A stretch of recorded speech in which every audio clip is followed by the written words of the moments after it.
Luke Belmar has just exposed BlackRock and so much more, guys. We have a lot to cover today, but first, let's take a look at the price of Bitcoin.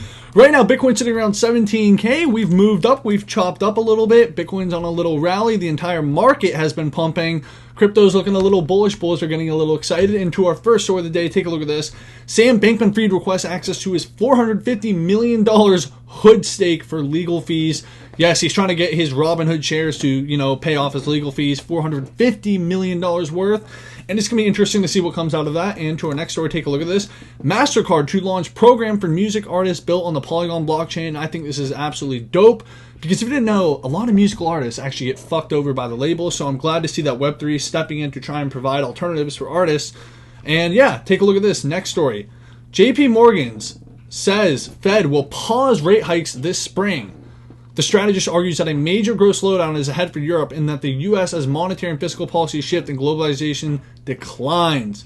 So yeah, I think that's a pretty standard take, actually. I don't think this is really a hot take. I would say the Fed will probably stop rate hikes pretty soon, probably in the next coming months. I don't see how they're going to just continue to raise rates.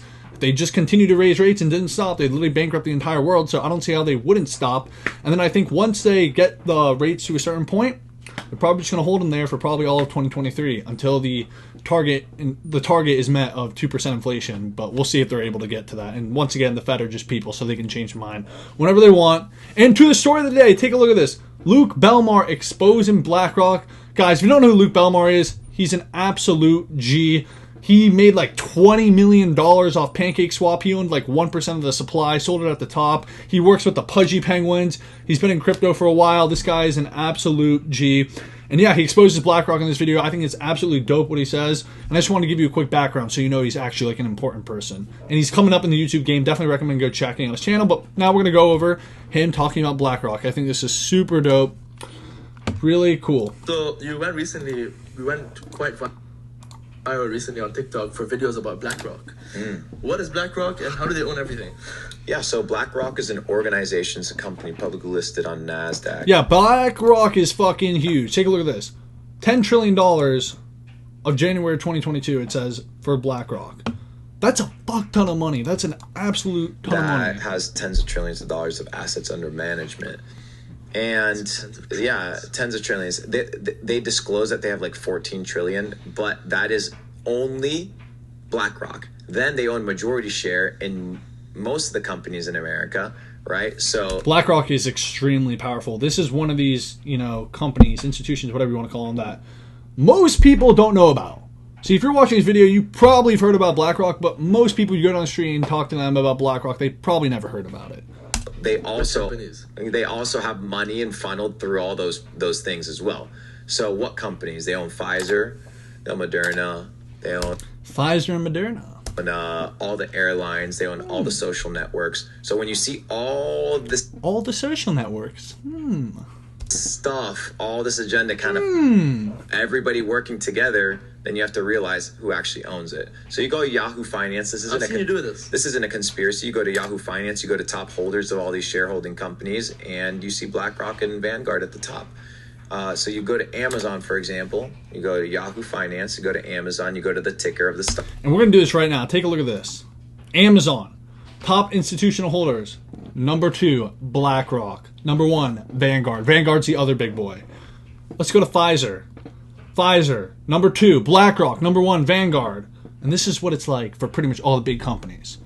So, yeah, I'm going to continue to play with Luke Belmar. You go to top holders, and you realize Jeff Bezos ain't the biggest holder of Amazon. And you're like, oh, shit. I think it was 9%. It's like, oh, shit, he's no longer the majority shareholder of his company, so he doesn't make the final decisions. Yeah, Jeff Bezos ain't making the final decisions. So he doesn't have the big say. And who was it? The CEO of Bank Santander was sitting at a round table at the FII conference, and they were talking about what is the problem with the current system.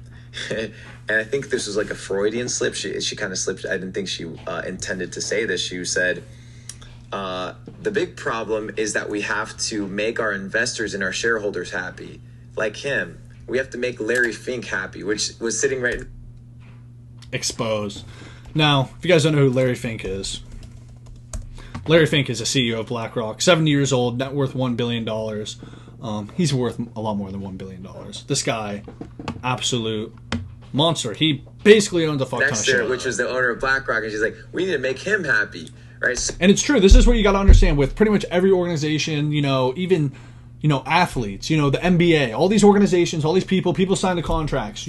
It's just, they got to keep the people who are giving them the money happy. This is why, YouTube and a lot of these other platforms have to, kind of regulate what's coming on. It's really what the people with the advertising money, if the advertisers say, hey, we're not going to spend money if you let so-and-so on the platform, what are the platforms supposed to do? Just not, the company's going to fail. The business is going to fail. They're not making money.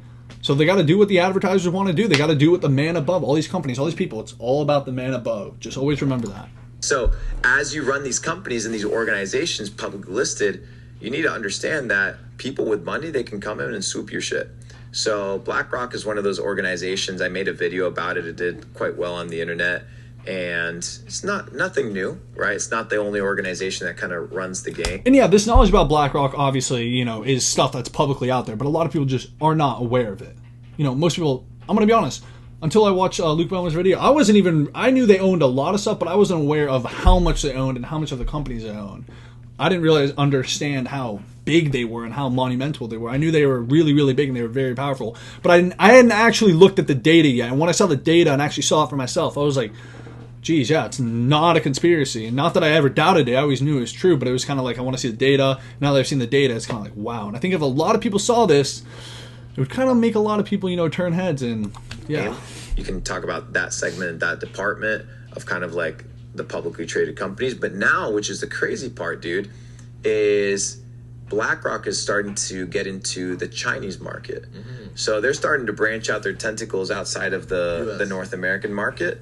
And it's quite scary. So, yeah, and that's where the world takeover for BlackRock. I think autonomy, sovereignty is kind of the most important thing that people should be focused on, which is how can I make enough to be self-reliant and not have to depend on the system, depend on greedy people, depend on these psychopaths that are out here to literally take everything that you're worth. And that's a fact. These motherfuckers do not care. They are trying to take all your shit. With no remorse whatsoever because, hey, it's just business. That's how they see it. Yeah, so, just business. People have been conquering lands, dude, for the longest time. You see Genghis Khan, you see Alexander the Great, you see Julius Caesar. Dude, these were ruthless were killers. These were killers. That's why they won. That's why they took over the game. So if you think that at the highest echelons of business, these guys aren't the same way, then you don't get the game. Yeah, and what do you think about Kanye West? Every day. Luke Belmar is a complete G. This dude is spitting facts. Highly recommend you go check him out. And yeah, guys, that's all we got for the video. Make sure to go follow me on all my socials. Go follow me on my Twitter. Dropping all the alpha on Twitter. And yeah, make sure to subscribe, like, leave a comment. Let me know what you think about Luke's take on BlackRock. And thank you for watching.